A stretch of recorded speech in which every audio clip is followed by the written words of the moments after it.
Parliament is losing its nerve over Brexit and not negotiating properly, warned Esther McVey. The Brexiteer MP argued that although she wants Theresa May to get the best deal, she most importantly wants to leave the EU.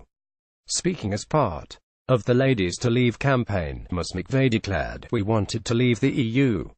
It was simple on the ballot sheet, stay or go, and we chose to go. We chose to go if need be on WTO. We want a deal, we want the Prime Minister getting the best deal, but most of all we want to leave the EU now, because we are not sure what Parliament is doing. Parliament is losing its nerve, not holding out, not negotiating properly, not allowing the Prime Minister to get the best deal for the UK. The March to Leave demonstration takes place from March 16 until March 29, beginning in North East England and culminating with a mass rally in London.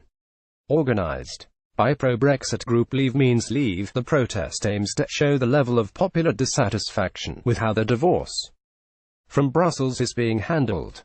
Brexit news. Parliament is losing its nerve, warned Esther McVey. Image Parliament TV, Ladies for Leave.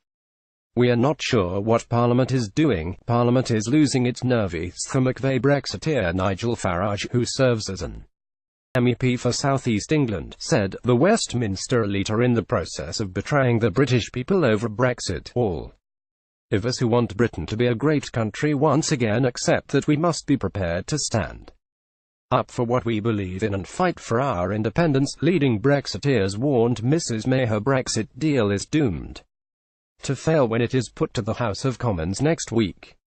Chief Eurosceptic Jacob Rees-Mogg has said the Prime Minister should ignore any vote to delay Brexit after blasting "The people have spoken." The prominent Tory Brexiteer called for lift-off in exit negotiations so Britain can leave on Brexit Day, March 29, as he pressed the Prime Minister to prove that she is committed to referendum result, for that it is the authoritative constitutional voice. Writing in The Sun, Mr Rees-Mogg said, "Eurosceptics must similarly be guided by the electorate. It is our duty and obligation to those who trusted that the vote in 2016 would be decisive and would be implemented. This makes it necessary to vote against the current deal as well as efforts to move the date beyond March 29. The people have spoken. The case ought to be concluded.